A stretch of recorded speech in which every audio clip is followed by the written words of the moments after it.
Bonsoir tout le monde. Bienvenue à cette séance d'adoption du programme des immobilisations 2025, 26 et 27 pour la ville de Rouyn-Noranda. Alors, au niveau de l'adoption de l'ordre du jour, on a l'adoption du programme des immobilisations, la période de questions relative au programme des dépenses en immobilisation et la levée de la séance. Alors, un proposeur appuyable pour l'adoption de l'ordre du jour. J'en fais la proposition, Stéphane Girard. Et je l'appuie, Daniel Camden. Merci beaucoup. Donc, on a... merci d'être là en présence. Merci aux citoyens et citoyennes qui assistent à distance. Donc, c'est avec fierté que le conseil municipal vous présente ce soir son plan triennal d'immobilisation pour les années 25, 26 et 27. Celui-ci contient une liste de projets à planifier sur un horizon de 3 ans et définit les modes de financement qui seront associés à chacun d'eux. C'est un exercice qui nécessite une vision à court et à long terme dans un esprit de saine gestion des ressources.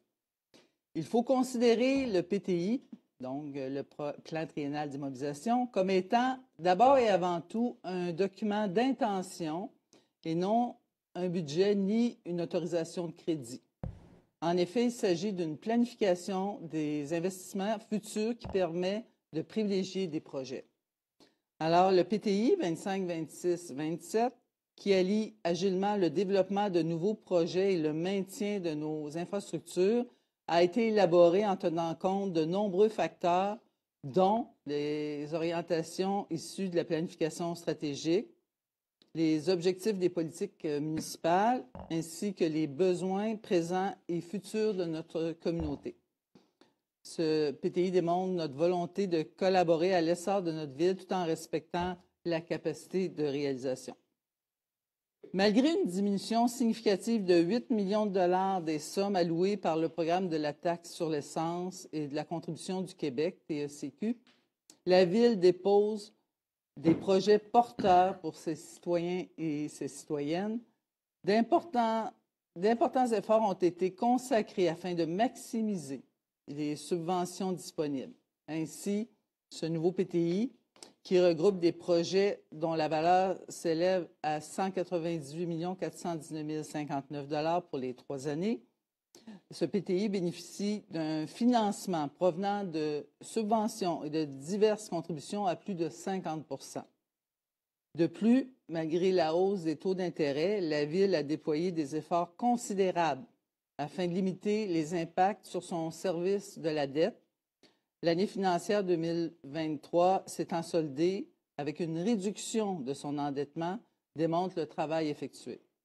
Les projets envisagés pour les 3 prochaines années ont été sélectionnés avec soin et seront réalisés en respectant un cadre financier rigoureux. Je tiens d'ailleurs à remercier tous les élus, les employés, pour le sérieux et le dévouement qu'ils manifestent chaque année dans l'élaboration de ce processus. Alors, leur engagement est essentiel pour le bien-être et le développement de notre communauté. Alors, je cède donc la parole à Mme Karen Audette, trésorière et directrice des services administratifs à la Ville de Rouyn-Noranda. Merci, Mme Audette. En fait, je vais commencer en vous parlant du plan triennal 2025, 2026, 2027. Par la suite, je vais me concentrer sur l'année 2025.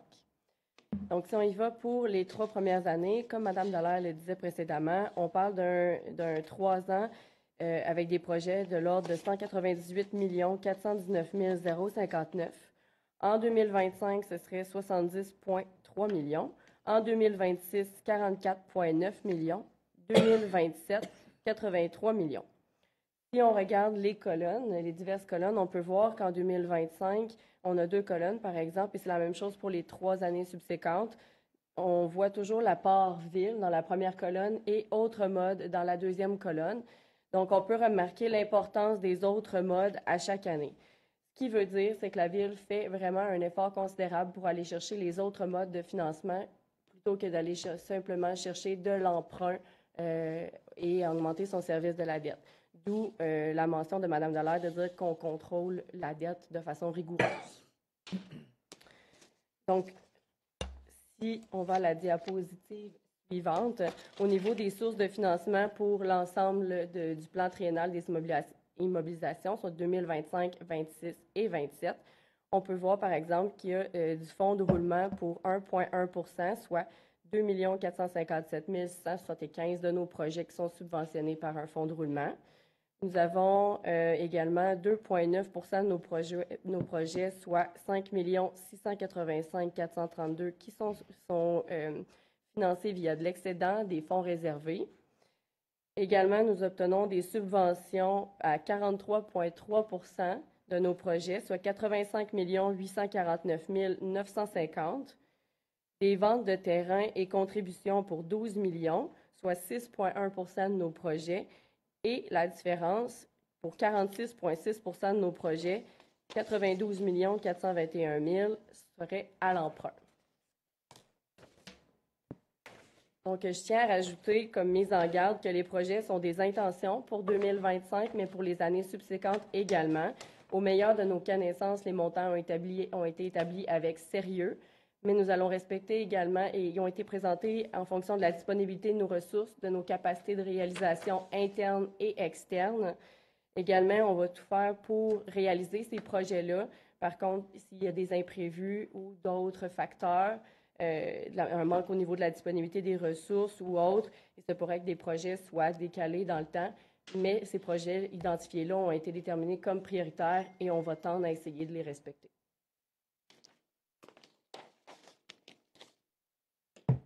Maintenant, à partir d'ici, je vais me concentrer sur l'année 2025. Donc, au niveau des projets de développement et d'amélioration pour 2025, on vous présente 33 742 000 dans ce plan-là. Et ça, les montants que je vais vous donner dans les prochaines pages, c'est toujours le montant par ville et autres modes. Donc, ce n'est pas seulement le montant à la charge de la ville. Dans les projets faits saillants, donc dans les projets qu'on a tenu à faire ressortir, au niveau du développement, on a le projet de salle communautaire à Relais pour 772 000, la climatisation du gymnase des Sœurs auxiliatrices Club de Gym Express pour 237 000, le parc Granada phase 3 aménagement du site, plantation d'arbres et sentiers pour 98 000, parc industriel Granada phase 5 et 6, 15 842 000, dont une part de subvention du MEI importante sera considérée et le reste en contribution de vente de terrain. Par la suite, le développement de l'écoquartier pour 13,5 millions, des subventions provenant du ministère des Affaires municipales et de l'Habitation. Transport en commun, modernisation, abribus, banc, support à vélo pour 365 600. Au niveau de l'aqueduc et égouts, qui comporte également un peu de voirie, en 2025, on a 13 526 000. Donc, il y aurait les projets de la 18e rue entre les avenues Richelieu et Champlain pour 2 828 000 L'Astérix au bout, c'est simplement pour mentionner que ces projets-là sont tributaires de subventions.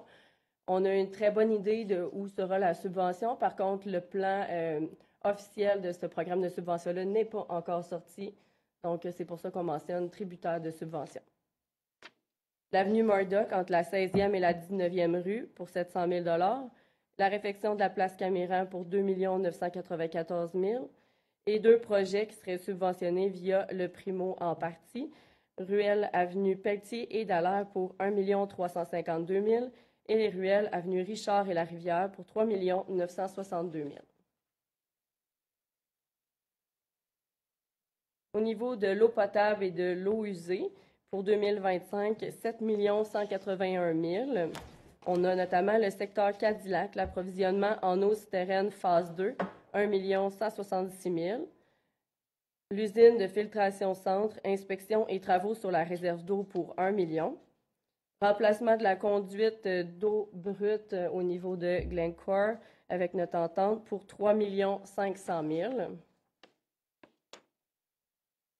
Et là, finalement, dans les projets majeurs au niveau de la voirie, en 2025, 5 948 000.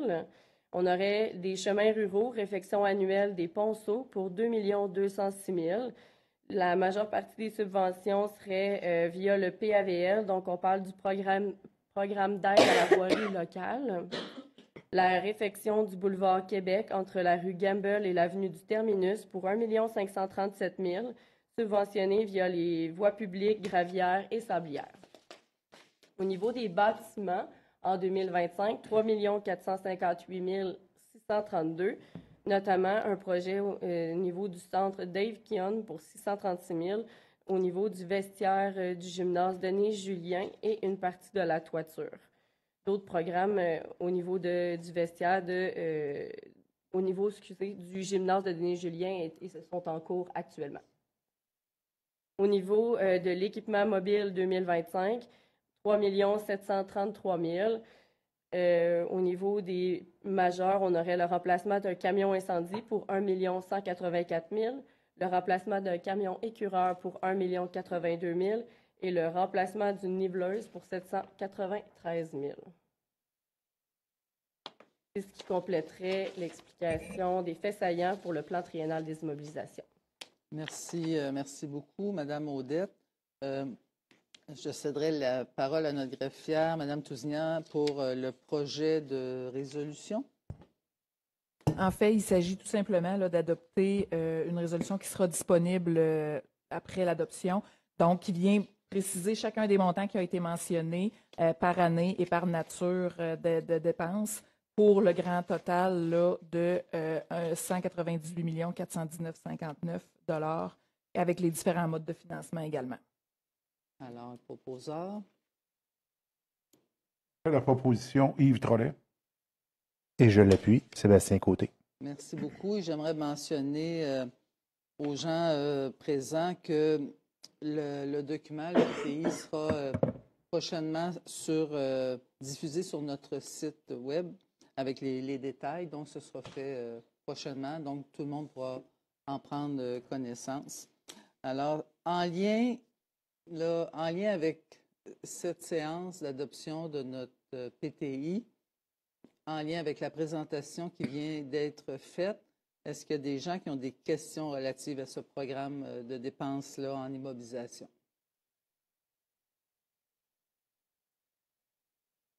Sinon, on irait avec la levée de la séance. Un proposeur.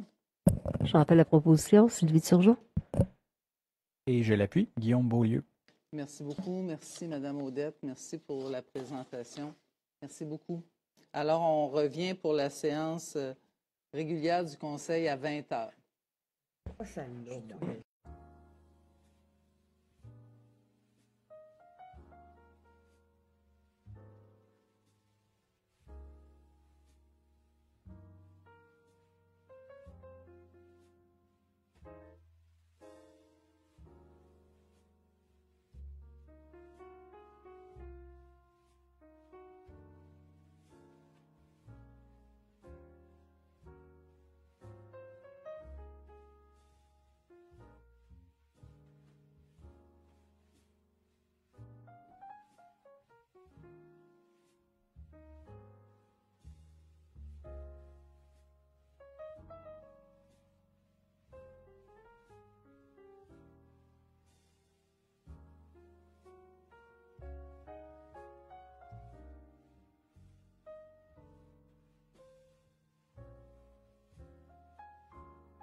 Alors, bonsoir tout le monde. Bienvenue à cette séance de votre conseil de ville. Bienvenue aux nombreux citoyens et citoyennes qui sont en présence dans la salle du conseil et à vous tous qui êtes à la maison. Bonsoir. Alors, on a l'ordre du jour avec quelques modifications, Mme la greffière. Oui, quelques ajouts ce soir. Donc, dans les octrois de contrat, l'acquisition d'une souffleuse à neige. Dans les affaires politiques, une aide financière à la Maison du Soleil Levant. Une résolution concernant le projet de modernisation du cadre réglementaire en milieu hydrique du ministère de l'Environnement. Une désignation pour représenter la ville de Rouyn-Noranda sur cité étudiante. Dans les procédures administratives, un emprunt au fonds de roulement concernant le transport en commun et la prolongation d'un délai de construction dans le secteur de l'avenue Davy. Proposeur. J'en fais la proposition, Réal Beauchamp. Et je l'appuie, Sébastien Côté. Merci beaucoup. En deux, l'approbation du procès-verbal de la séance du Conseil du 21 octobre 2020. J'en fais la proposition, Guillaume Beaulieu. Et je l'appuie, Daniel Camden. Merci beaucoup. Au niveau des suivis des dossiers politiques, dans un premier temps, ce soir, le Conseil municipal, on porte tous fièrement le coquelicot, symbole de notre gratitude, de notre respect envers nos vétérans et nos militaires. Nous rappelons également que nous voulons vous rappeler aussi que les bureaux municipaux seront fermés le jour du souvenir, soit lundi prochain, le 11 novembre. Alors, si vous êtes d'accord, prenons un moment de silence pour réfléchir à leur bravoure, à leur engagement et pour renouveler notre promesse de ne jamais oublier.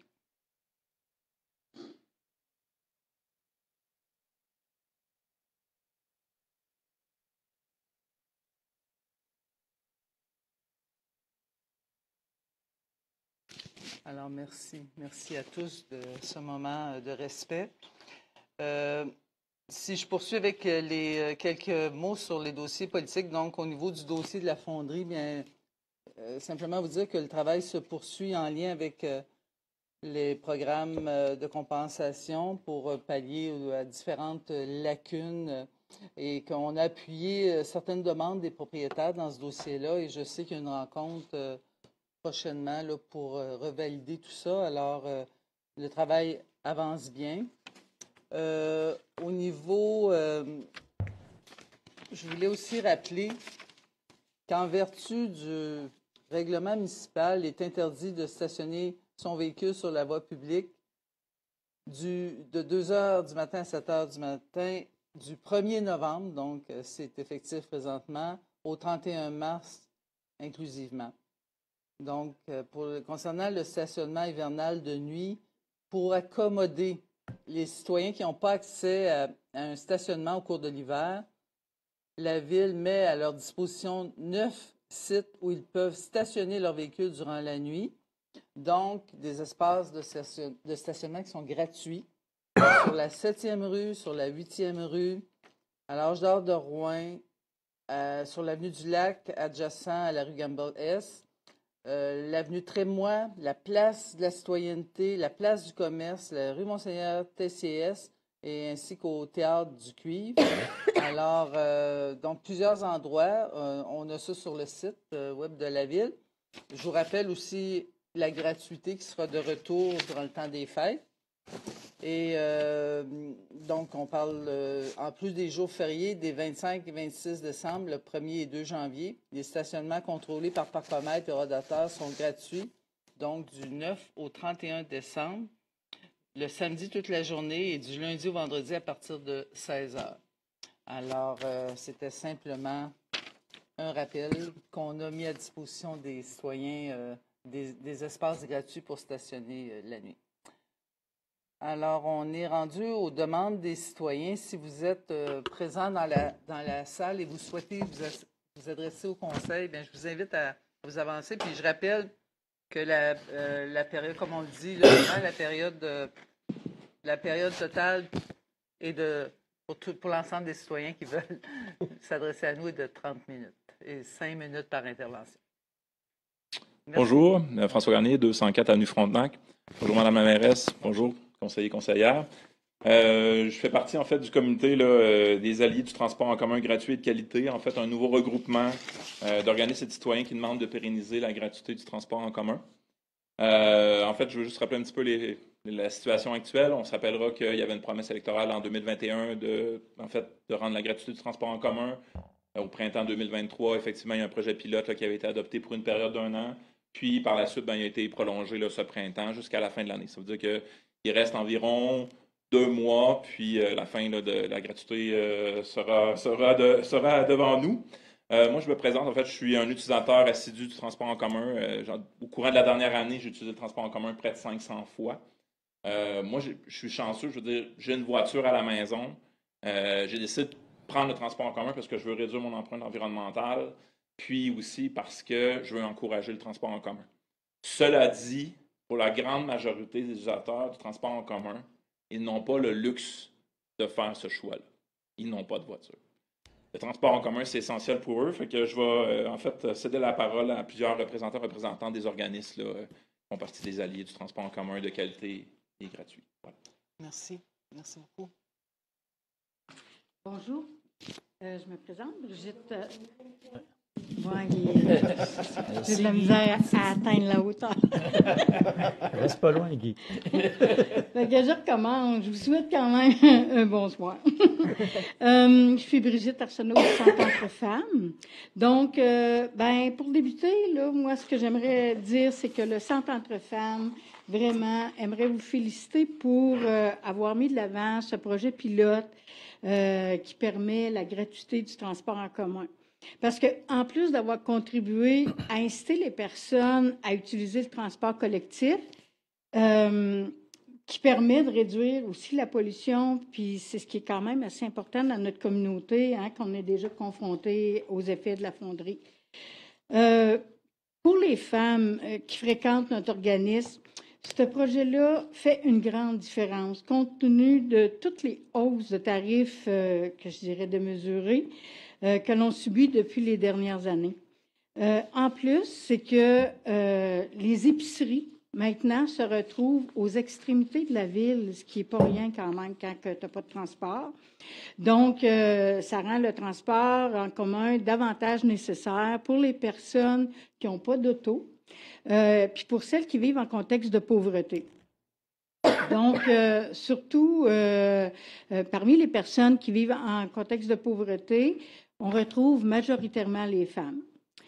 Et cette réalité-là, souvent, ce sont des femmes, par exemple, les femmes seules, les femmes monoparentales, les femmes aînées, des personnes qui vivent avec un handicap ou à mobilité réduite. Donc, le transport en commun devient très important et la gratuité encore plus parce que souvent, c'est des personnes qui vivent justement en contexte de pauvreté.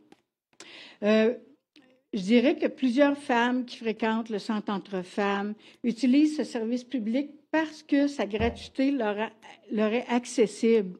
Et à cet effet, ça leur permet aussi de briser l'isolement. Ça leur permet aussi, ça leur donne l'opportunité de participer à des activités, que ce soit dans des organismes ou autres. Ça peut être pour aller faire du bénévolat aussi. Il y a beaucoup de femmes qui s'impliquent, entre autres, de chez nous. Et ça leur permet aussi de participer à la vie dans la communauté. Donc, cette initiative-là de votre part, c'est une aussi des façons de contribuer à la lutte à la pauvreté. Comme vous pouvez le constater, hein, ce service-là, il y a des bienfaits positifs plus larges que l'objectif de départ. Donc, c'est pour toutes ces raisons-là que nous, le Centre entre femmes, on demande la pérennité de la gratuité du transport en commun. Donc, espérant, Madame la mairesse et conseillères et conseillers, que notre demande sera accueillie favorablement. Merci, Madame Arsenault. Merci. Donc, bonjour, moi c'est Camilla Saint-Pierre. Je suis présidente par intérim de l'Association générale des étudiants du Cégep de l'Abitibi-Témiscamingue. Donc, moi aujourd'hui, je viens représenter la vision des étudiants par rapport à la pérennité de la gratuité du transport en commun. Donc, pour commencer, je tiens à dire qu'il y a beaucoup d'étudiants qui habitent un peu partout à Rouen, puis qui se fient beaucoup sur le transport en commun gratuit. C'est une réalité qui est très présente, là. Puis, les étudiants ne devraient pas avoir à avoir cette préoccupation-là de payer pour un transport en commun. Surtout dans cette ère de précarité étudiante où beaucoup d'étudiants qui ont de la misère à s'alimenter convenablement pour leurs études.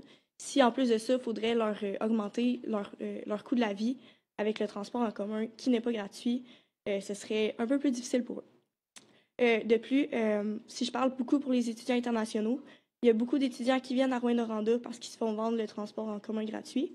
Puis il y a beaucoup de gens qui viennent nous voir à nos bureaux qui, c'est une de leurs plus grosses préoccupations, là, qu'en ce moment, ils ne pourront pas se rendre au cégep si ils doivent payer le transport en commun. Donc, je viens représenter les étudiants juste pour vous montrer leur vision des choses. Puis on espère vraiment que la pérennité va rester pour la gratuité du transport en commun. Merci. Bonjour. Christian Milot du regroupement des organismes communautaires de Rouyn-Noranda. Lorsqu'on a vu la fin de la gratuité... Oh, oui, merci. Guy, c'est très job. OK, bon, c'est bon. Fait que je répète, Christian Milot du regroupement des organismes communautaires de Rouyn-Noranda, un regroupement qui réunit là, plus d'une trentaine de groupes situés à Rouyn-Noranda qui offrent différentes activités et des services aux personnes les plus vulnérables. Grosso modo, quand on a vu la fin annoncée, en tout cas la fin probable du transport, on s'est permis de consulter nos membres, nos groupes, pour voir qu'est-ce qu'ils en pensaient de ça. Je vous livre là, 5 extraits de lettres que je vais vous déposer par la suite.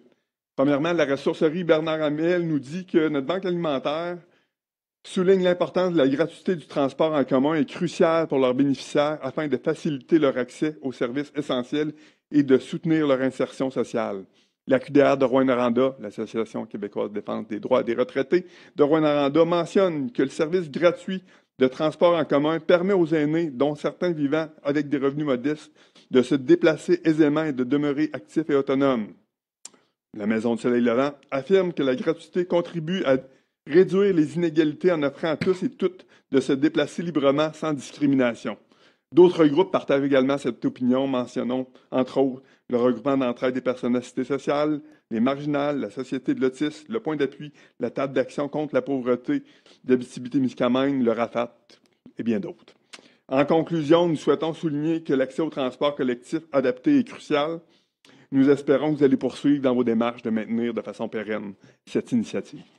Un petit mot aussi, c'est important d'avoir en tête aussi, on sait que le transport collectif est bien présent à Rouen, mais nos membres nous ont aussi souligné, là, c'est important aussi, dans cette offre-là, de penser également à la ruralité. Là. Merci. Merci beaucoup, M. Oui, juste à donner à notre greffière. Merci. Merci. Bonjour, je m'appelle Frédéric, j'habite au 9 rue des Aulbas-Est. Je suis organisateur communautaire de l'ALA 4, c'est tout récent. Aujourd'hui, je vais appuyer la pérennité du transport en commun gratuit. Pour commencer, je tiens à remercier la Ville de Rouen, dans Noranda, pour ce projet pilote innovant qui favorise la transition écologique et assure une accessibilité en accord avec les valeurs de la justice sociale. Avec la hausse des loyers, de nombreux locataires peinent à payer leur logement. Dans une ville aussi vaste que Rouyn-Noranda, où des services comme les épiceries se trouvent parfois aux extrémités. On pense au Tic Géant, Super C, Walmart sont quand même assez éloignés. Il y a un désert alimentaire qui se situe au centre-ville. Le transport en commun assure une meilleure accessibilité et représente un soutien essentiel pour les foyers les moins nantis. Dans un contexte où tout coûte cher, ce projet offre un répit aux personnes les moins bien nanties. Sans oublier également les locataires en HLM. Quand on passe sur les HLM sur la rue Trépanier, l'épicerie est loin quand même. Pour qui le transport en commun constitue souvent le seul moyen de déplacement. C'est aussi une belle occasion pour la Ville de donner l'exemple à l'échelle du Québec avec ce nouveau règlement. C'est ainsi que nous pouvons nous démarquer en tant que Ville. Et j'en suis fier que la Ville ait porté un projet pilote également pour la gratuité. Pour ces raisons, je demande à la Ville d'adopter un règlement municipal qui garantira la pérennité de la gratuité du transport en commun, Je vous remercie de m'écouter. Je vous merci pour votre écoute, chers conseillères et conseillers de la Ville et la mairesse. Merci, Frédéric. C'est bien ça. Bon. On va vous engager, monsieur Leclerc. On n'a pas de budget pour ça. Bonjour, Madame la mairesse. Bonsoir. Bonsoir à vous. Écoutez, moi, je fais partie du mouvement Télécarmonde, mais je suis beaucoup en centre entre femmes. C'est un peu mes chez nous, cela, là. Fait que moi, c'est absolument nécessaire et important. Je parle aussi au nom de plusieurs personnes que le transport reste gratuit. Parce que ça paraît pas, mais depuis qu'il est gratuit, là, ben, ça l'a aidé les fins de mois. Ça l'aide aux gens. Même des augmentations de loyer, l'épicerie, et puis des fois aussi de permettre de prendre un taxi. Parce que samedi ou dimanche, là, il n'y en a pas. Des fois, c'est le seul temps qu'on peut avoir accès à une voiture ou un ami. Mais ceux qui n'en ont pas. Je trouve aussi assez spécial que c'est correct qu'on a des belles petites autobus neuves, des vrais petits carrosses, là. Mais on ne peut plus embarquer de carrosses. Moi, je parle beaucoup à des personnes dans l'autobus, beaucoup de gens immigrants, les directions à prendre, les chauffeurs, des fois, ils n'entendent pas, puis on se soutient comme ça. On laisse notre place à quelqu'un qui rentre avec un carrosse. Mais là, avec les nouveaux petits autobus, les nouvelles petites autobus, c'est impossible. Il y a une petite maman qui est rentrée l'autre jour, elle s'est assise au bord, puis elle a mis son petit siège de bébé à terre à ses pieds, puis il rentre quelqu'un, puis il l'accroche, il vire de bord, puis tu sais, on peut pas, parce que l'espace qu'il y a dans l'autobus ou ce que les roues, faut que tu aies les jambes levées. Fait que tu peux avoir un sac sur toi ou un sac à tes pieds. Mais quand on voit les gens à la banque alimentaire qui ne savent pas tout ça, ben c'est très difficile de voir ça, de vivre ça. C'est des émotions. Même moi, j'ai plusieurs sacs d'épicerie. Je vais prendre un taxi. Mais je pouvais prendre avant 2 sacs, mais tu ne peux pas le mettre sur le siège, là. Fait qu'on est restreint dans ça. J'aimerais ça que ça soit considéré parce que il y a des mamans qui n'ont pas d'argent parce que les loyers sont chers. Ils sont avec leurs enfants, avec des poussettes. Puis des fois, il y a 2 enfants dans la poussette. Fait qu'il n'y a pas d'accessibilité de largeur. On ne peut pas avoir un contact avec ces gens-là. On va toutes les perdre, ces familles-là qui arrivent de la banque alimentaire ou d'ailleurs, peu importe. Et il y a aussi le côté... on s'est mis à penser pour le côté d'argent. Bon, moi, je suis une personne âgée. À 63 ans, j'ai rentré au HLM. J'avais demandé, est-ce que je pourrais avoir la carte gratuite à partir des gens de 65 ans, la carte est 31 $. On disait non, c'est 65 ans. Mais là, je fais partie des personnes âgées dans un HLM. J'ai pas le droit à ça. Faut que j'attende d'avoir 65 ans. C'est de l'argent, là. La carte de quoi? J'essaie de comprendre.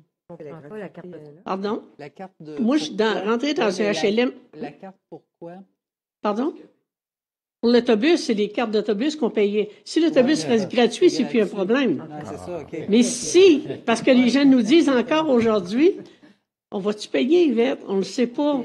Mais moi, j'essaie que s'ils payent, il y a des gens qui ont 63 là, qui sont dans la salle, qui prennent l'autobus, mais il faut qu'ils payent 44 piastres. Je comprends.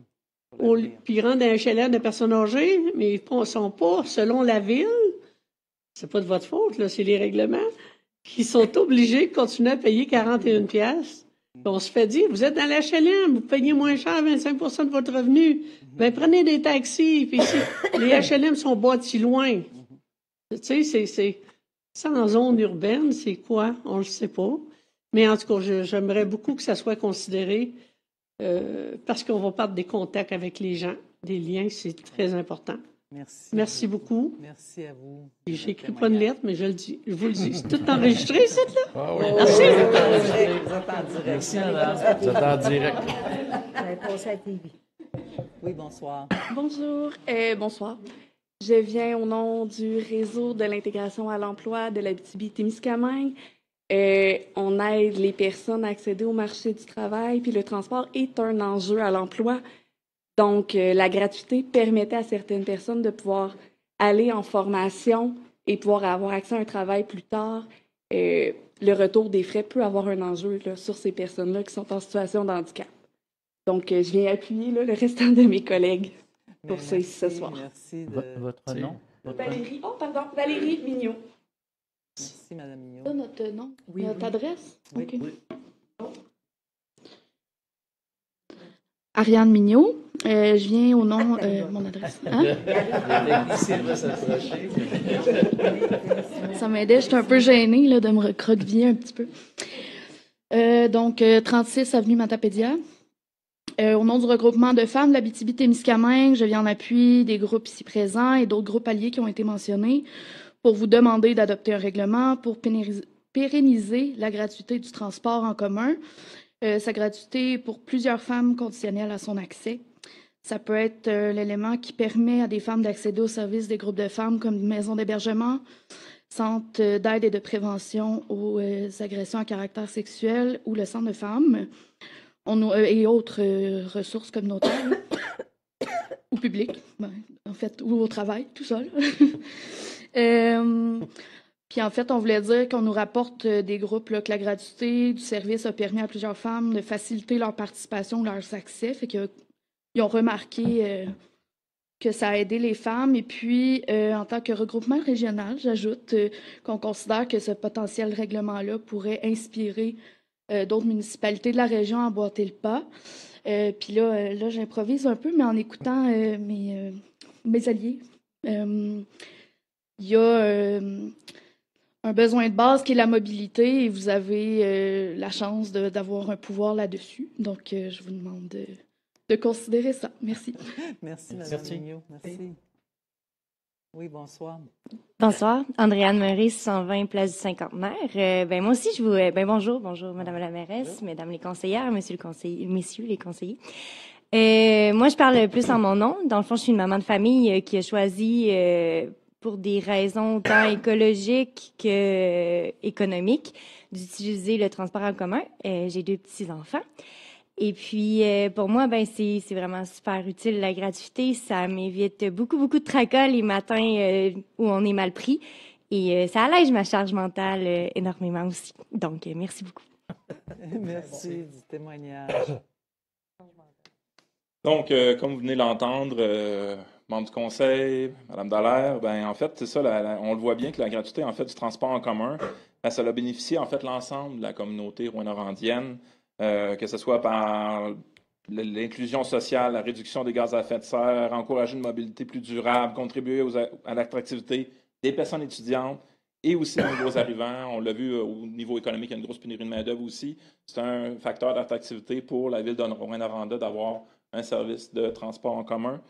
Comme vous le savez aussi, après une première année, l'achalandage était à la hausse. En tout cas, il y avait une extrapolation qui disait qu'il y aurait 58 % de plus d'achalandage suite à la première année de gratuité. Donc, ça fonctionne. Plusieurs villes québécoises ont fait aussi le choix d'offrir la gratuité à leurs citoyens.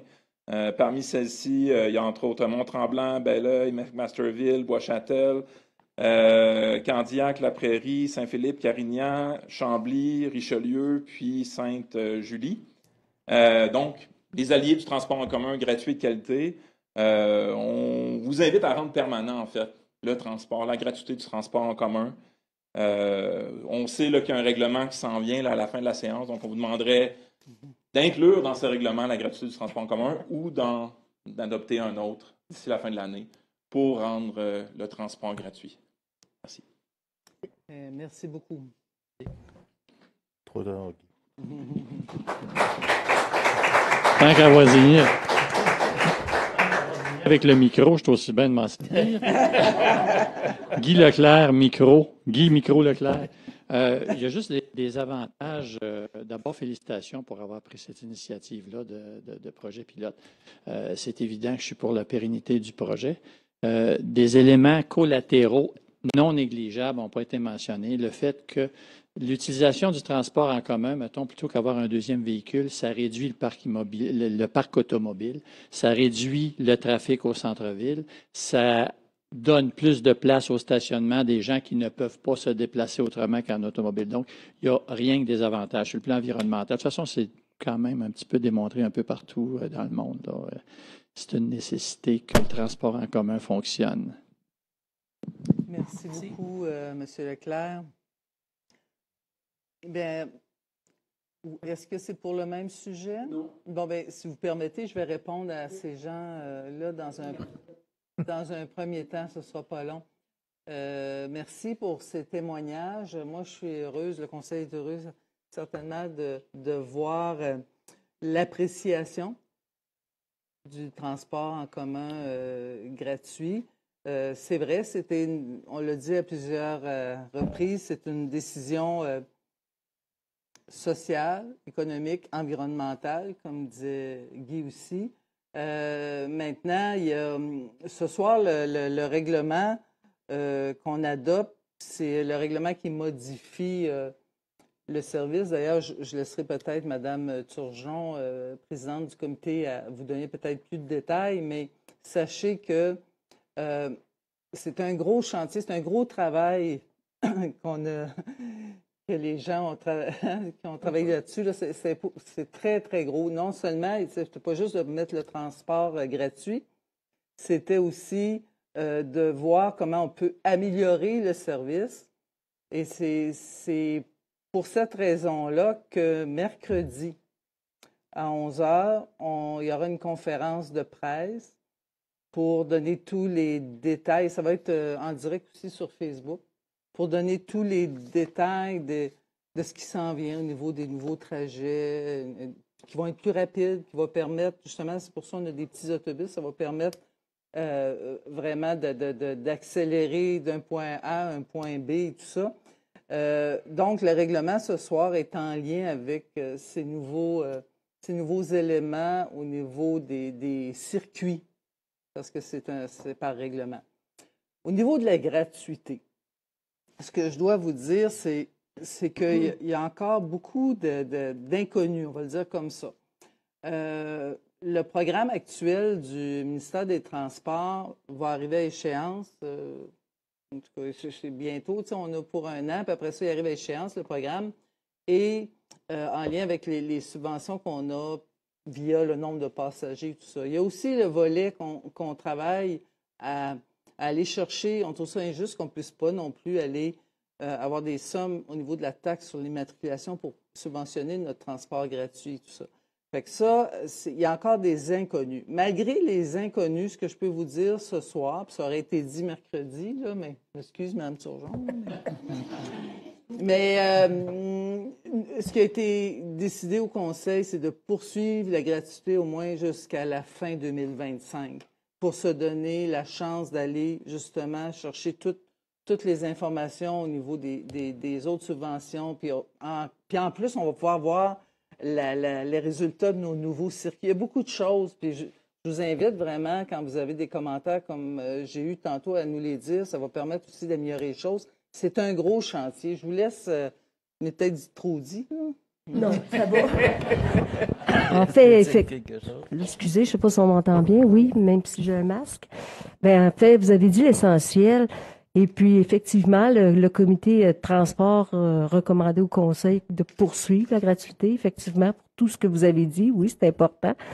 On augmente aussi les nombres d'heures. Vous allez voir, là, mercredi, on va faire la grande annonce. Et ce qui est important de comprendre, parce que j'entendais une dame, le carrosse peut pas rentrer. Oui, le carrosse peut rentrer, mais pas n'importe quel, c'est sûr. On se limite. Puis présentement, ce sont des petits autobus, mais ça va être des lignes qui vont aller, comme Mme Dallaire disait, plus rapidement parce que on appelle ça bidirectionnel. Mais le tout, vous allez savoir mercredi, on vous invite à venir nous voir, à l'écouter, sinon, ça sera en direct, donc ça va être important. Oui, il va y avoir des gros changements, puis on est très fiers de ces gros changements-là. Ça faisait bien des années qu'on se faisait dire que nos autobus étaient vides. Mais là, on est victime de notre succès, nos petits autobus sont pleins. Donc, on va s'ajuster au fur et à mesure, puis la gratuité, oui, c'est important pour la prochaine année, puis on pourra comparer, ça va être plus facile que présentement. Oui, puis peut-être j'ajouterais, parce que justement, les autobus sont pleins, puis là, le trajet, c'est que les trajets ne sont pas changés. Avec les nouveaux trajets, et l'autobus va se vider et se remplir de façon plus rapide, mais étant donné qu'on avait eu le commentaire dès ce matin, il y a déjà un deuxième autobus qui suivait sur l'heure de pointe. Hein, c'est ça que... Effectivement. Dès ce matin, on s'était fait... Il y avait des gens qui attendaient parce que l'autobus était trop plein. Alors, tout de suite, ils ont mis en place des autobus qui suivent tout de suite en arrière pour être sûr que tout le monde qui veut embarquer peut embarquer. Mais c'est l'ancien trajet. L'autre va changer là, après l'adoption du règlement.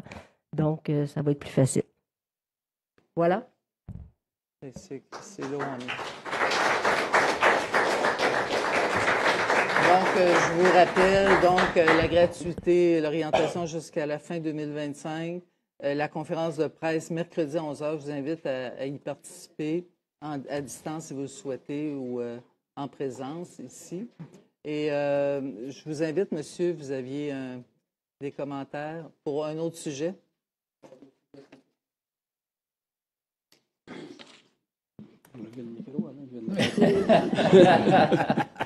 Bonsoir tout le monde. Mon nom, c'est Alain Bellil. Excusez ma voix, un peu enrouée. Alain Bellil, j'habite sur la rue Saint-Sauveur.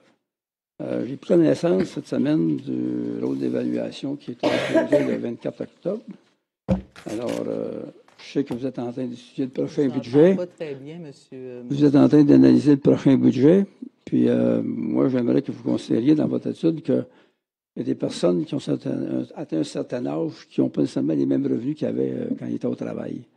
Alors, les augmentations de 6, 7, 8 on ne peut pas faire face à ça. En moyenne, les 3 dernières années, j'ai 6 d'augmentation. Les pensions fédérales du provincial n'ont pas augmenté de ça. Fédéral, je compte une menterie, j'ai eu une augmentation de 10 au mois d'octobre parce que j'ai 75 ans. Ça donne 80$ par mois. C'est bien enrichissant. Il n'y aura pas une correction. Alors, dans votre analyse de prochaine taxation, je pense qu'il faudrait considérer que, à moins de vous donner une certaine exemption aux personnes âgées qui peuvent encore garder leur maison, qui veulent rester dans leur maison. D'ailleurs, les gouvernements nous incitent à rester dans nos maisons, de ne pas aller se ramasser dans un CHSLD, tant qu'on est capable d'y rester. Alors, moi, je veux bien continuer à rester chez moi, mais il ne faudra pas exagérer la facture. Pour ça, ce que je peux vous dire, c'est vraiment, c'est un exercice rigoureux, un travail incroyable qui est fait tant par les directions à la ville, notre directeur général, toutes les directions et le conseil municipal. On est dans le processus budgétaire et tout est analysé d'une façon très, très, très rigoureuse parce que, oui, il y a des besoins, absolument, mais il y a eu vraiment un travail au niveau de comment on pouvait optimiser tous les processus, les façons de faire, Alors moi, je veux juste vous rassurer dans le sens qu'on a cette préoccupation-là, c'est ce que je veux vous dire. Parce que la propriété a augmenté de 14 cette année, je suis chanceux, parce que je pense que la moyenne, c'est 21,2. Fait que je vais vraiment avoir un petit break. Mais j'ai un petit chalet à Montbayard avec un chemin privé qu'on entretient nous autres mêmes. Il a augmenté de 50 je ne sais pas d'où vient la différence. Là. Pour le rôle d'évaluation, oui, bien ça, écoutez, premièrement, ce qu'il faut vous dire, c'est que c'est sur 3 ans. Là, ça fait 3 ans. Ça, c'est leur portrait en juillet 2023. Mais il faut remonter, c'est 3 ans d'ajustement, si on veut. Et c'est vraiment fait. On a eu justement la rencontre. L'ensemble du conseil a passé la soirée avec l'évaluateur indépendant dans le dossier pour comprendre vraiment. Puis ce sont vraiment des transactions qui, depuis les 3 dernières années, se sont faites. Et des achats de propriétés, de terrains, tout ça, qui viennent justifier la hausse des valeurs. Et je vous dirais que c'est pas mal comme ça dans l'ensemble du Québec. Mm-hmm. Moi, en autant que si vous dites que dans votre discours du budget, que l'augmentation va être de 5 ou de 4 sur what? Je comprends votre inquiétude. J'espère que ça sera 4 aussi pour moi, pas 7. Parce qu'une année, vous avez annoncé 3,8, moi j'ai pogné 6,2. L'augmentation des taxes foncières n'est pas en lien, le pourcentage d'augmentation des taxes foncières n'est pas en lien avec l'augmentation du rôle d'évaluation. Je veux juste vous rassurer. D'accord, mais si vous dites que la moyenne pour les domaines résidentiels, c'est de 3,8 bien, je ne vais pas payer 7, moi. Si c'est 3,8, c'est 3,8 pour tout le monde. Je paye déjà plus parce que mon évaluation est déjà très élevée. Fait que, ma maison, je l'ai bâtie il y a 35 ans, elle coûtait 120 000 aujourd'hui, elle est à 460 000 je n'aurais pas les moyens de la racheter aujourd'hui, impossible. Je ne la vendrai pas non plus. Je ne pourrais pas l'acheter. Il n'y a plus de revenus pour ça. Un autre point, on a reçu une lettre concernant le déneigement, la politique de déneigement qui va changer. Vous allez maintenant, je pense, souffler de la neige sur les parterres. Moi, dans mon cas, ça ne m'affecte pas beaucoup parce qu'on n'a pas vu à ça chez nous, dans notre quartier, depuis au moins 3 ans. Il ne passe jamais. Fait que, on paye les mêmes taxes que les autres, mais on n'a pas droit à ça. Il y a des quartiers que la neige est ramassée 3 fois dans l'hiver, puis nous autres, on n'a pas droit à ça. Bon, fait que ça ne mettait pas grand-chose sur mon portail. Puis de toute façon, j'en sauve des fois la moitié de ma propriété sur mon gazon parce qu'il me fait une tasse sur le bord. Voulez-vous... Je réponds pas, finalement. C'est correct pour vous?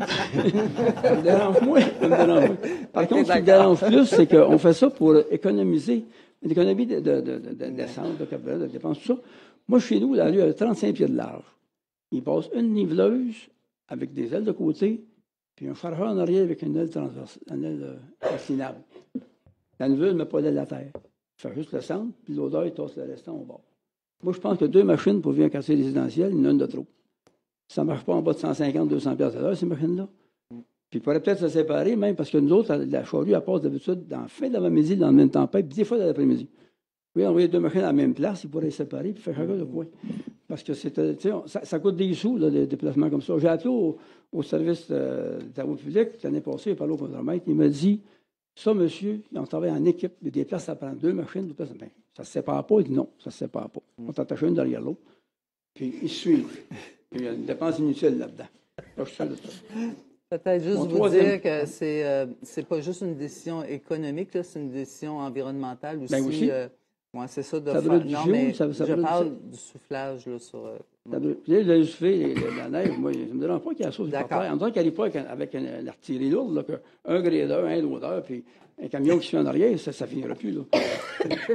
Mon deuxième point, c'est le parc Saint-Sauveur.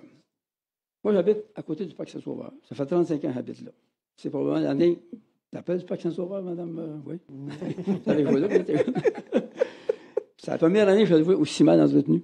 Malheureusement, nous autres, on a eu droit à la tondeuse 2 fois. Une fois, ils sont venus en juin après les pissenlits. On était partis en poudre. Là. Ça a passé. On a fait juste la partie du beau, il y a des jeux. Après ça, ils sont revenus 3 semaines plus tard. Là, on a fait le parc complet. Après ça, plus de nouvelles. Après ça, c'est venu en foin long de même. C'est le terrain le plus mal entretenu dans tout le quartier. Ça, je peux vous dire ça. Parce que j'ai fait le tour. C'est gênant d'avoir un parc à côté de chez nous. J'ai dit à votre prédécesseur, M. Bramanché, que ça n'a pas un avantage d'avoir la ville comme voisin. Mais je le pense encore. C'est de valeur, mais... Puis il m'a dit que c'était la priorité 1. Eux autres, toutes les semaines, il y avait des jeux. Je pense qu'il y a quelqu'un qui t'a demandé, madame. Bien, si vous permettez ça, on va le vérifier au niveau du parc Moi, je ne sais pas. Il y a une question d'abandonner le parc, de le vendre pour faire une propriété, je ne sais pas. Il y a plus de nouvelles familles dans la région d'un coin. Nous, on a plein de petits-enfants. Je n'ai pas l'information, mais clairement, on va le vérifier. M. Chevalier prend note. En tout cas, ça, je trouve ça un peu aberrant. J'avais peut-être un petit commentaire aussi concernant l'intersection de la 15e rue, qui est encore fermée. Après que tous les travaux sont finis depuis 3 semaines, presque un mois. Il manque les lumières. Mais bonté divine, il y a moyen de mettre des stops, chaque bord, eux sur un côté. Pensez-vous qu'on n'y a pas pensé? Oui, mais qu'est-ce qui empêche de l'ouvrir? Là, il y a 100 pieds de travaux qui sont faits, finis, le marquage fait. Tout ce qu'il reste à faire, là, c'est dégager, puis le virage à droite, c'est permis. C'est plus complexe que ça. Si vous permettez, bon, là, c'est ça, il y a un retard au niveau de la livraison des nouveaux feux de circulation. Il y a 20 000 véhicules qui passent à l'intersection 15e boulevard Rideau par jour, chaque jour. Il y a beaucoup d'effervescence, il y a beaucoup de risques d'accidents, tant avec les piétons, les cyclistes, les véhicules automobiles et tout ça.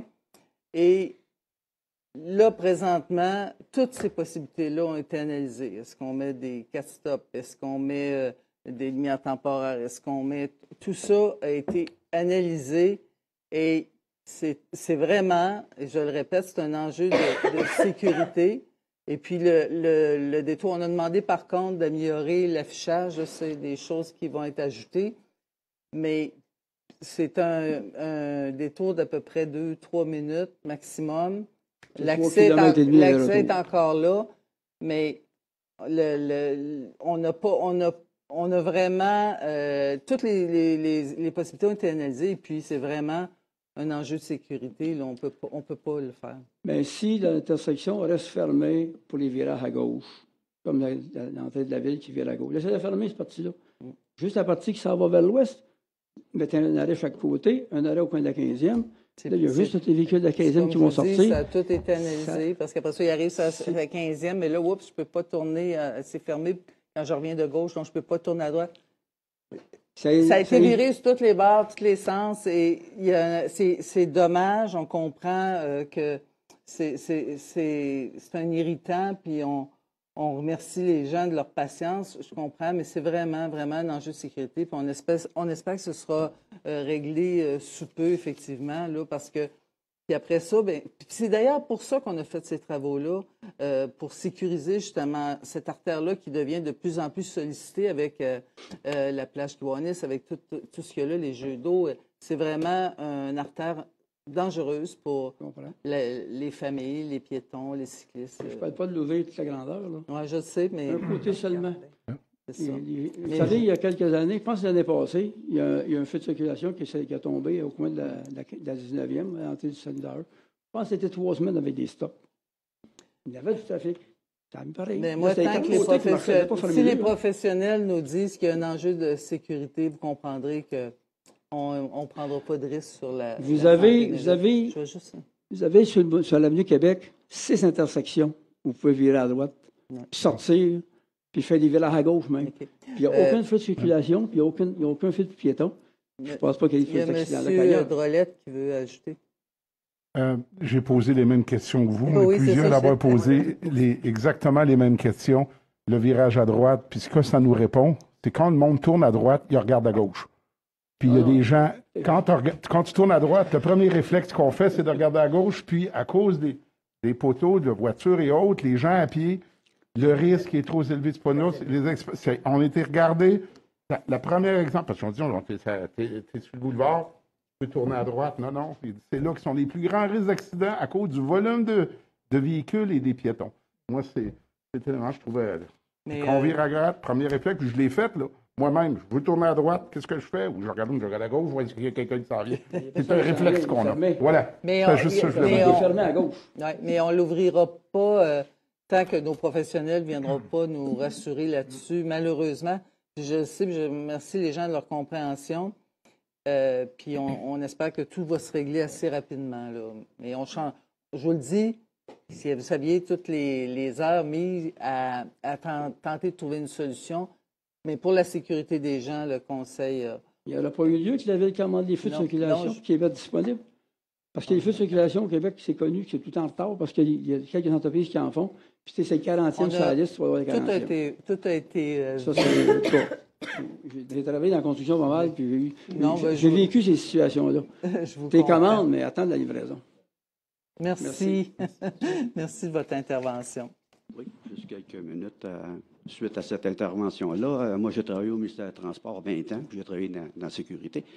Vous dites, Jacques Laplante, 363 avenue Richard, vous dites 20 000 véhicules dans cette intersection-là. Oui, je suis bien d'accord avec vous. Il y a 20 000 véhicules entrant dans une intersection.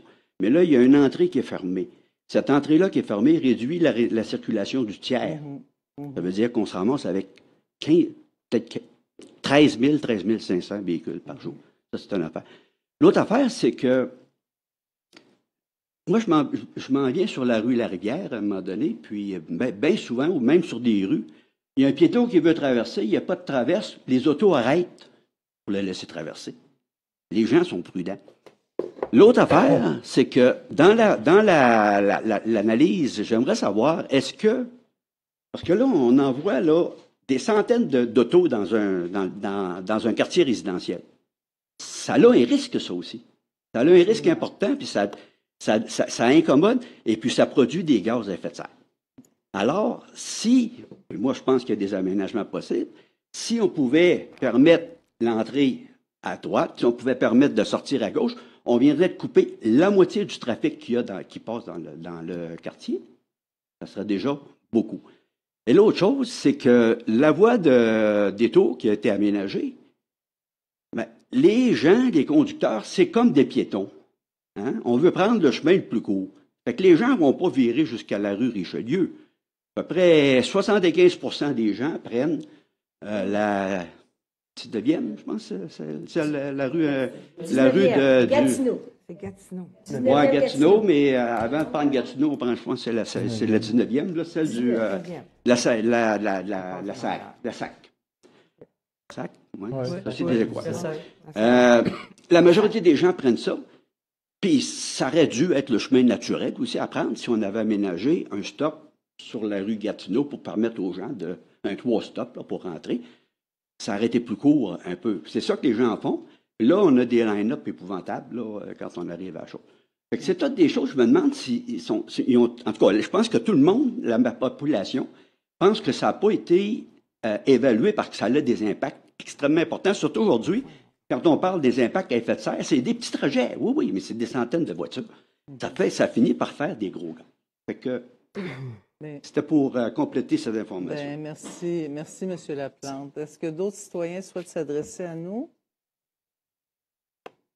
Sinon, nous en sommes aux dérogations mineures, PPC moi, PIA. Oui.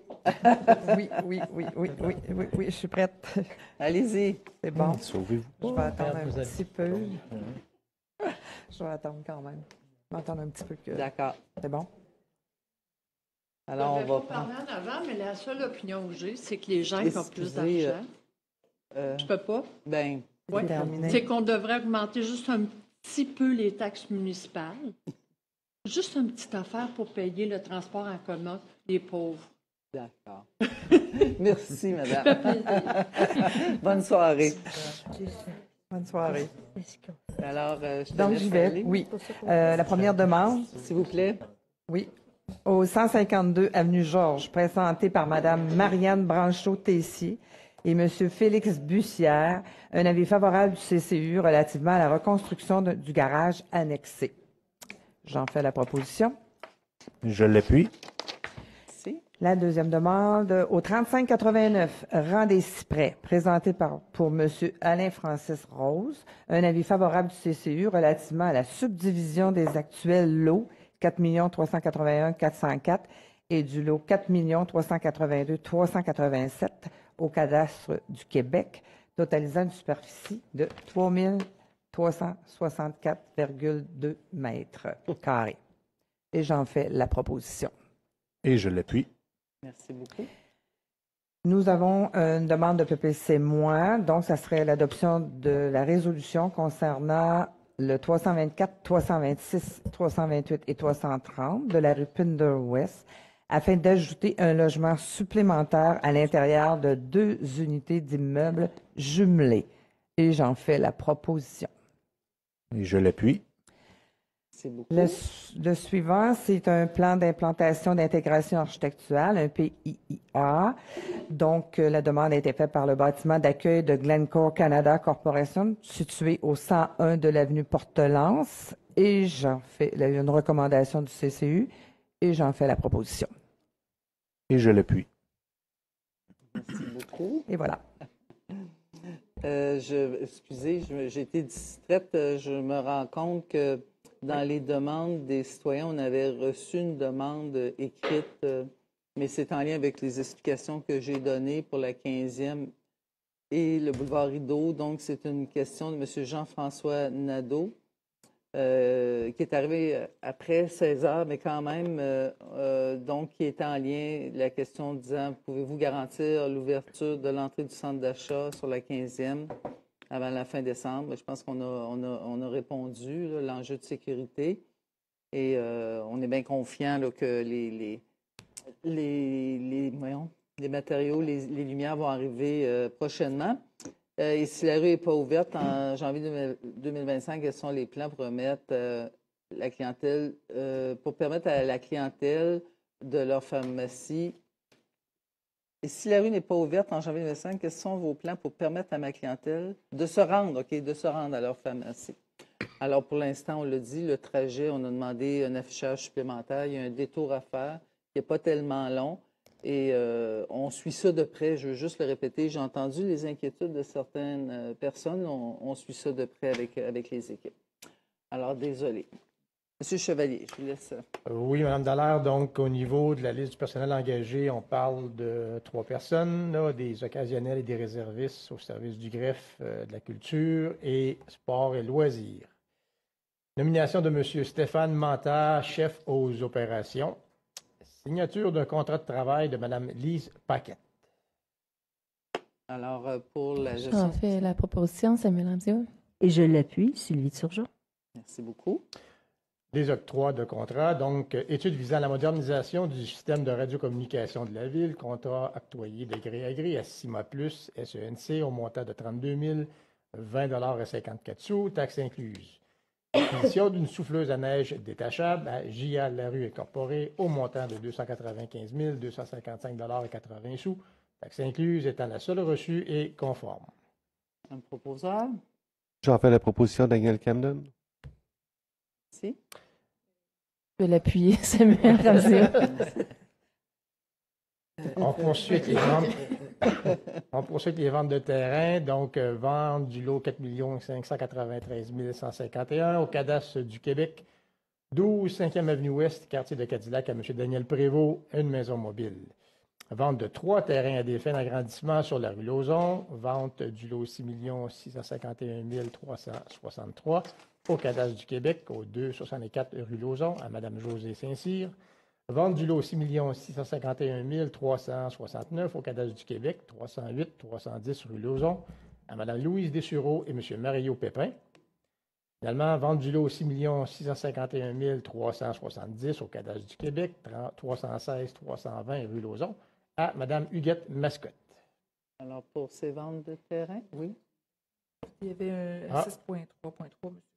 Désolé, j'avais vu des ventes de terrain et j'avais décidé qu'une rétrocession, ce n'était pas une vente de terrain.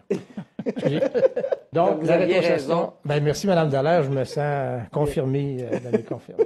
Rétrocession en faveur de la Ville du lot 5 741 727 au cadastre du Québec, rue Père-Ouest. Alors, pour ces ventes et rétrocessions. Merci. C'est bien noté. J'en fais la proposition, Guillaume Beaulieu. Et je l'appuie, Louis Dallaire. Merci beaucoup. Autorisation de signature maintenant. Attente de location avec le club de l'amitié d'Arnfield pour les locaux occupés au centre communautaire d'Arnfield. À l'entente de partenariat avec Éco-entreprise Québec. Entente concernant la localisation de la station de lavage à bateau à Arnfield. Finalement, avenant à la promesse d'achat avec le cégep d'Abitibi-Témiscamingue concernant la modification de la superficie du terrain nécessaire pour le centre aquatique. Alors, j'en fais la proposition, Stéphane Girard. Yann Pierre. Et je l'appuie, Samuel Ramsey. Merci beaucoup.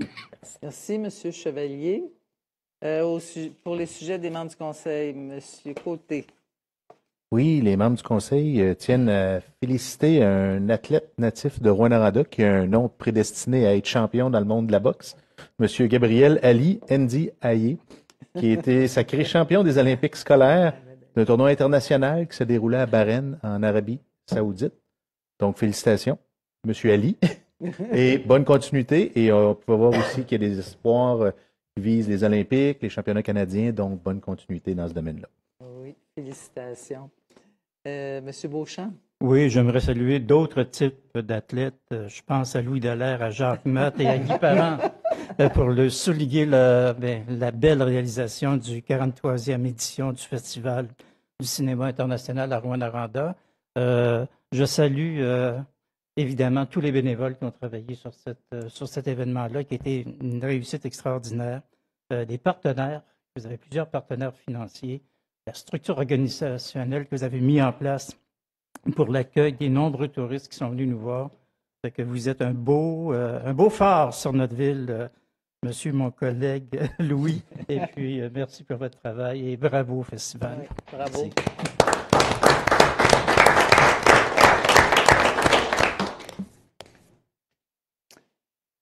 Sur ces bons mots, on est au point 8, la correspondance. On a reçu une demande de la Commission municipale du Québec qui sollicite l'opinion du Conseil pour une demande de renouvellement de reconnaissance pour fin d'exemption de taxes foncières pour le Conseil de la culture de l'Abitibi-Témiscamingue au 150 avenue du Lac. Donc, Nous n'émettons pas d'opinion, laissons la commission décider. Alors, ça prend une résolution. J'en fais la proposition, Réal Beauchamp. Et je l'appuie, Guillaume Beaulieu. Merci beaucoup. En 9, aux affaires politiques, Mme Ramsey-Wool, pour le FRR. Oui, en fait, il y avait eu une demande qui avait été adressée par les MRC au gouvernement du Québec pour avoir un délai supplémentaire dans le cadre du projet du Fonds Région et Ruralité, le volet 3 du FRR. La ministre des Affaires municipales avait annoncé avait donné une réponse favorable à cette demande de délai supplémentaire. Donc, on avait reçu cette information-là par lettre. Et pour bénéficier de cette prolongation de délai-là, on doit quand même prendre une résolution là, pour nous-mêmes en faire la demande. Donc, pour la ville de Rouyn-Noranda, il s'agit du projet Signature Innovation Lac-Ossisco, projet d'impact territorial. Donc, on souhaiterait bénéficier des délais qui ont été proposés par la ministre et autorisés par le fait même la mairesse à signer pour et au nom de la ville. Alors, j'en fais la proposition. Et je l'appuie, Réal Beauchamp. Merci beaucoup. Madame Turgeon. Oui, Madame la mairesse, si vous me permettez, je vais lire la résolution parce que je crois que tous les mots qui sont dans la résolution sont très importants. Alors, moi, je vais vous parler de la grande semaine des tout-petits qui se tiendra du 18 au 24 novembre 2024.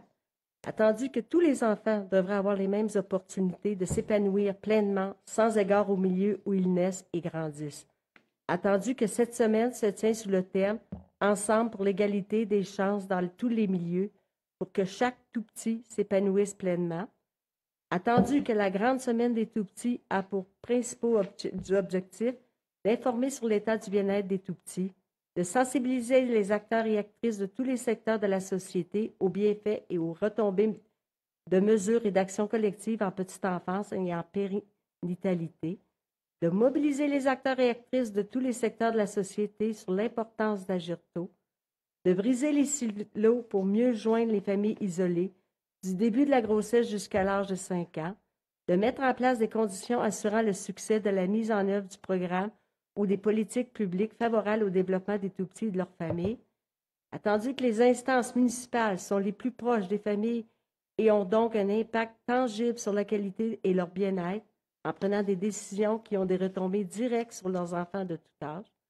Attendu que les municipalités comme gouvernement de proximité ont pour mandat de soutenir les organismes du milieu venant en aide aux jeunes familles.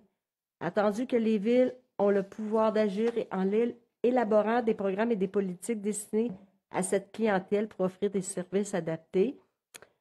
Il est proposé par et appuyé que le conseil municipal proclame la semaine du 18 au 24 novembre 2024 la grande semaine des tout-petits, que le conseil municipal autorise également la levée du drapeau de la grande semaine des tout-petits et invite les membres du conseil à porter le carré doudou lundi le 18 novembre 2024 qui marquera le début des festivités de la grande semaine des tout-petits. Alors, j'en fais la proposition, Mme Dallaire. Et je l'appuie, Claudette Carnian. Merci beaucoup. C'est une grande importance pour ces tout-petits. Oui. Alors, en 9.3, que soit autorisée une résolution pour que soit autorisé le dépôt d'une demande d'aide financière au volet 2, renouvellement de conduite d'eau du programme d'infrastructure municipale d'eau, PRIMO, du ministère des Affaires municipales, en vue de 3 projets prévus au plan triennal des immobilisations 2025, soit les projets de la ruelle Pelletier-Dallaire entre Terminus et Kemba, Place Tourigny, puis on a aussi des travaux sur la ruelle Richard-Larivière entre Pinder et Riley. Alors que la directrice des travaux publics et des services techniques, ainsi que le chef de l'ingénierie, soient autorisés à signer pour et au nom de la Ville tout document à cet effet pour cette demande d'aide financière. Un proposeur. J'en fais la proposition, Guillaume Beaulieu. Je l'appuie, Claudette Carnian. Merci beaucoup. Ensuite, on a une demande de décret d'autorisation de signature de la convention avec Patrimoine canadien. Donc, c'est que, en lien avec, attendu que le Théâtre du Cuivre a obtenu une aide financière de Patrimoine canadien de 125 000 $ pour couvrir les saisons 24, 25, 25, 26. Et attendu qu'afin de pouvoir obtenir le décret du ministère des Affaires municipales, l'Habitation, autorisant la signature de l'accord de subvention, la chef du service de la culture doit obtenir la résolution du conseil municipal, donc conditionnellement à l'obtention du décret d'autorisation préalable, a été mise par le gouvernement, que Mme Émilie Villeneuve, chef du service de la culture, soit autorisée à signer l'accord de subvention avec Patrimoine canadien pour le projet saison 24-25, 25-26. J'en fais la proposition, Réal Beauchamp. Je l'appuie, Samuel Ramsey. Merci beaucoup. Monsieur Beaulieu pour la Commission de la protection, le CPTAQ. Oui, alors au comité consultatif agricole, il y a une proposition qui est là afin de régulariser une situation d'empiètement au niveau de la ferme Justine et Mathieu, donc représentée par Justine Beaulieu-Gagné, d'ailleurs aucun lien de parenté avec moi. Pour ce qui est de cette demande-là, en fait, une demande pour permettre à l'entreprise d'acquérir une parcelle composée de sols de classe 4 et de mettre en culture en échange d'une parcelle de sol non cultivable, donc un échange. Un dossier qui avait déjà été amorcé dans le passé, mais avec une petite modification qui faisait en sorte qu'on avait besoin de revoir le dossier. Alors, donc, il y a un avis favorable émis par le comité consultatif agricole de la Ville. Et donc, on propose ici l'aliénation, l'utilisation à une fin autre que l'agriculture d'une partie de l'eau en bordure du rang des cyprès, avec évidemment un échange aussi là, au niveau de superficie pratiquement approximative de l'autre côté. Alors, j'en fais la proposition. Je l'appuie, Samuel Ramsey. Merci beaucoup, M. Beaulieu. En 9.6, on a donc une résolution pour accorder une aide financière concernant le projet de déménagement du centre de jour de la Maison du Soleil Levant à Cabane, un montant de 11 500 $. Alors, un proposeur. J'en fais la proposition, Sylvie Turgeon. Et je l'appuie, Réal Beauchamp. Je voudrais noter que je vais me retirer des décisions et de la résolution. D'accord. C'est et noté. Même chose pour moi. Alors, 2 retraits. Bon, on a une résolution on a une résolution en lien avec les milieux hydriques. Donc, le conseil municipal de la ville de Rwanda demande au gouvernement de mandater les directions régionales afin de tenir des séances d'information pour les propriétaires touchés par le régime modernisé dans chacune des MRC. Puis le conseil municipal demande aussi d'assurer la formation adéquate des municipalités avant et après l'entrée en vigueur du régime modernisé, de fournir les outils nécessaires à l'application de la réglementation provinciale et de veiller à ce que les données des nouvelles cartographies soient suffisamment précises pour éviter l'inclusion de terrains non inondables et de fournir la donnée numérique géoréférencée, au MRC, aux fins d'intégration au schéma d'aménagement et de développement, de mettre en place un programme d'aide pour l'immunisation des bâtiments résidentiels pour les propriétaires touchés par les zones inondables et de retirer les articles 148 à 152 du projet de règlement sur l'encadrement des activités sur la responsabilité des municipalités réalisées dans les milieux hydriques et sur des ouvrages de protection contre les inondations. Alors, j'ai besoin d'une résolution pour transmettre cette résolution. J'en fais la proposition, Samuel Ramsey. Je l'appuie, Yves Trollet. Merci. Et en 9.8, on veut ce soir désigner, en fait, c'est un renouvellement de mandat d'un représentant élu de la ville, la Corpo Cité étudiante. Alors, M. Daniel Camden, vous acceptez de poursuivre votre mandat? Avec joie, bien sûr. Alors, je le propose. Et je l'appuie, Claudette Carnet. Merci de votre implication. Madame la greffière, au niveau des procédures administratives. Oui, donc des opérations comptables. La première, une contribution financière additionnelle de 8 000 au groupe MISA pour le projet chef de projet ZIM. Ensuite, achat et installation d'un système de comptage de passagers automatique. En fait, il s'agit d'un achat qui est fait à même les budgets réguliers. Donc, comme c'est un équipement qui doit être immobilisé, donc de faire le transfert du budget de fonctionnement aux immobilisations. Donc, un proposeur. J'en fais la proposition, Yves Trollet. Et je l'appuie, Sylvie Turgeon. Merci. Ensuite, autorisation de signature d'actes de servitude. Donc, une première concernant une servitude en faveur d'Hydro-Québec concernant la ruelle de l'avenue Georges. Il y aura des parcelles de l'eau qui seront vendues là, à des propriétaires. Donc, on régularise la présence d'une ligne électrique. Ensuite, servitude de passage de conduite publique à l'avenue des Rochers suite aux travaux l'année dernière. Donc, il y a des servitudes qui sont nécessaires entre deux propriétés là, au bas de l'avenue des Rochers. Les propriétaires sont informés, donc permettent en faveur de la ville cette servitude. Ensuite, acte de servitude pour une modification de l'assiette concernant M. Francis Paré, lot 5 209 772. On est dans le secteur de la rue Darnfield. Et finalement, cession à la ville des lots 6 622 813 et 815. On est dans le secteur de l'avenue Pierre-Larivière pour un rond de virage qui a été récemment aménagé. Donc, pour ces actes de servitude. J'en fais la proposition. Claudette Carnian. Je l'appuie. Guillaume Beaulieu. Merci. Ensuite, annuellement, le conseil municipal doit procéder à l'adoption de son calendrier des séances. Donc, le calendrier sera proposé pour l'année 2025 avec la particularité lors d'une année d'élection municipale où il y a une période où le conseil ne siégera pas là, entre le 2 octobre et le 17 novembre. Donc, le calendrier sera disponible sur le site Web prochainement. Proposable. On fait la proposition, Sylvie Turgeon. Je l'appuie. Samir Ramzioui. 10.4, résolution 2024-809 qui concernait la réservation d'une partie du lot 6 430 564 au Cadastre du Québec dans le secteur de la rue Jacques-Bibeau. Après discussion avec le promoteur, il est plutôt souhaité de réserver à la totalité du lot pour le projet. Donc, il s'agit de modifier la résolution pour permettre la réservation de la totalité du lot. J'en fais la proposition. Samir Ramzioui. Et je l'appuie. Guillaume Beaulieu. Merci. Ensuite, demande de baux hydriques au ministère de l'Environnement. Donc, il s'agit là, de baux dont la Ville était titulaire depuis plus de 25 ans. Le ministère revoit ses formules, revoit ses façons de faire et demande aux municipalités de procéder à de nouvelles demandes pour émettre de nouveaux baux. Donc, pour la majorité là, des installations de la Ville, il s'agit d'une résolution générale qui autorisera le dépôt des demandes au ministère et la signature des baux.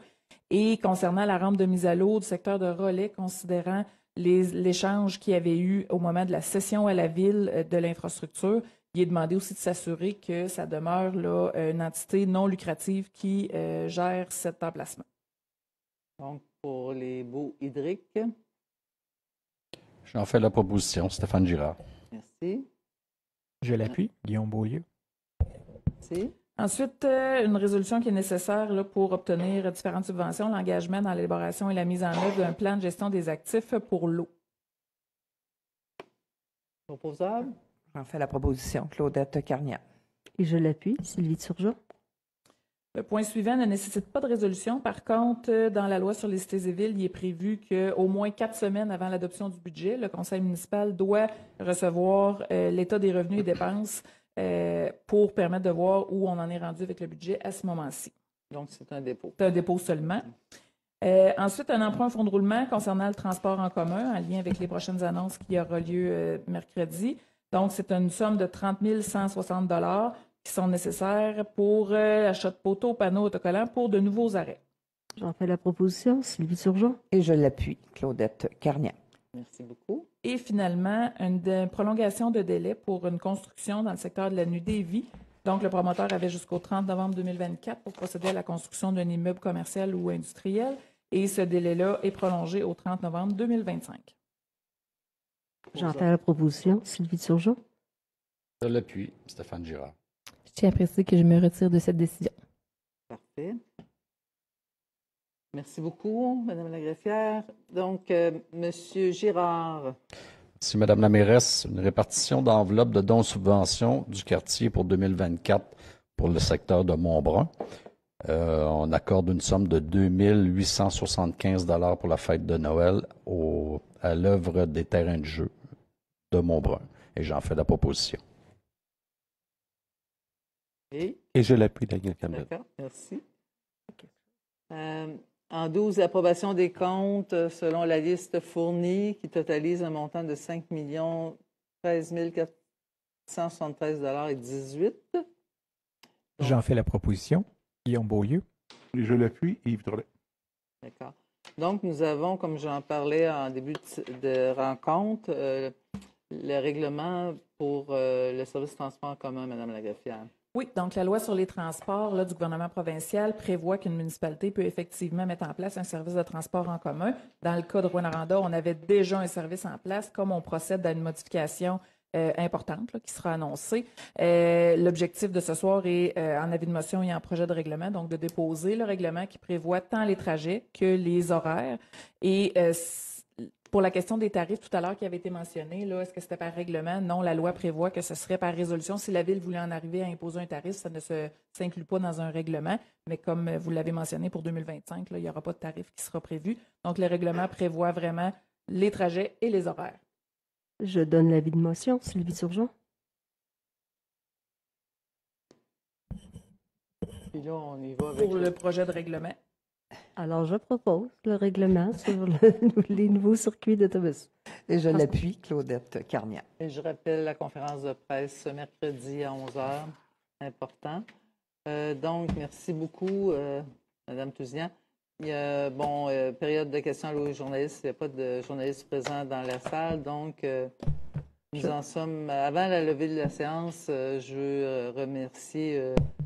je l'oublie souvent, mais des gens bien importants, Régis, à la technique. Merci beaucoup, Régis. Alors, la levée de la séance. Je la propose, Sylvie Turgeon. Et je l'appuie, Claudette Carnian. Merci. Bonne fin de soirée, tout le monde. Merci beaucoup.